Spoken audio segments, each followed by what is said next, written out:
Hi viewers. ఈరోజు Chhaava movie రికార్డుల మీద రికార్డులు క్రియేట్ చేసేది తెలుగులో అని చెప్పేసి అనుకున్నారు. 550కి పైగా థియేటర్లు రిలీజ్ చేసిన గీత ఆర్ట్స్ అల్లు అరవింద్ గారు అనుకున్న వేళ కలెక్షన్స్ రాదు.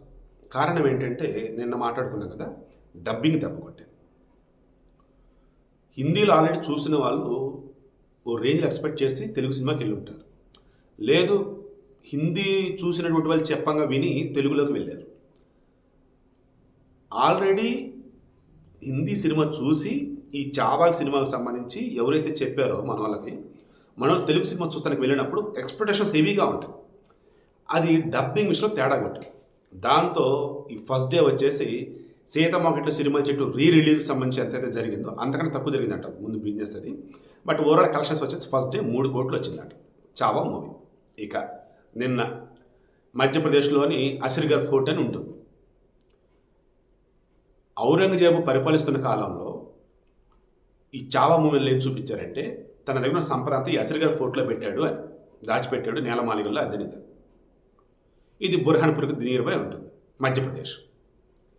నిన్న నా సామి రంగ అసలు ఫ్లాష్ లైట్లు ఏంటి, మెటల్ డిటెక్టర్లు ఏంటి, దొరికిన కట్టి దొరికినట్టుకు వెళ్ళి మొత్తం తవ్వేశారు. ఏంట్రా అంటే, ఔరంగజేబు మొఘలుల కాలం నాడు నాణ్యాలు ఉన్నాయి, ఆభరణాలు ఉన్నాయి, అద్దెనిద ఎవడికి ఏం దొరకలే. బట్ పోలీసులు తెలిసింది. ఇక అప్పటికప్పుడు వచ్చి ఎటోనట్టు చెదరగొట్టేసి మొత్తం చుట్టుపక్కల కూడా ఇంకా ఫెన్సింగ్ లాంటిది కాదు కానీ సెక్యూరిటీ టైట్ చేశారు. ఎలా ఉండిద్ది అంటే, నిజం పక్కినోడి తెలిసేలోపు ఒక పుకారు, ఒక అబద్ధం ఊరంతా తిరిగి వచ్చింది. మరీ ముఖ్యంగా నిధులు నిక్షేపాలు అన్నప్పుడు ఇది ఇలాగే ఉండింది.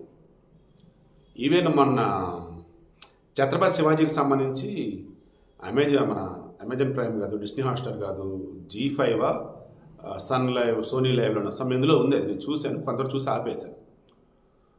అది కూడా ఛత్రపతి శివాజీ మహారాజుకి సంబంధించి వాళ్ళ యొక్క సేవకులు అన్నట్టు, రక్షకులు అన్నట్టు ఉంటారు.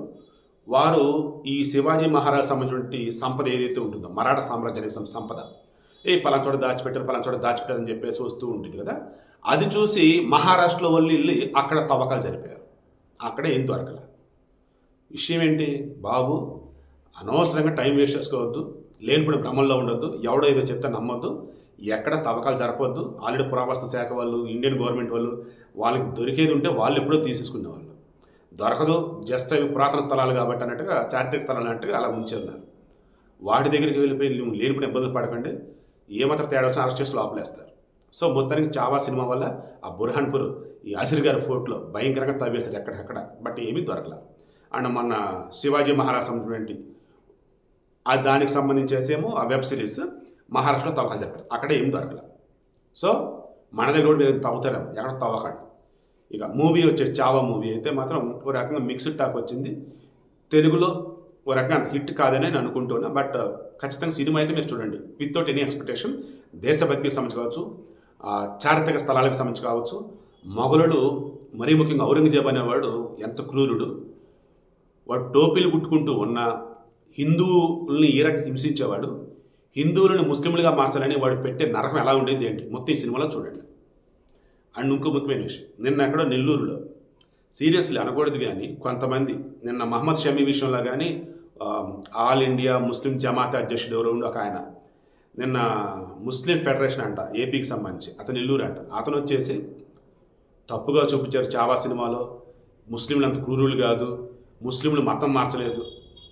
ఏమండి, మన దేశంలో ఉన్నటువంటి వారిలో ముస్లింలు ఉన్నారు కదా, వారిలో వారు ముత్తాతలు అంటారు కదా, వాళ్ళు హిందువుల ఏ మతం ఒకసారి క్రాస్ చెక్ చేసుకోండి. మతం మారింది ఎవరు, మతం మార్చింది ఎవరు, గుండెల మీద చేసుకొని ఆలోచించండి.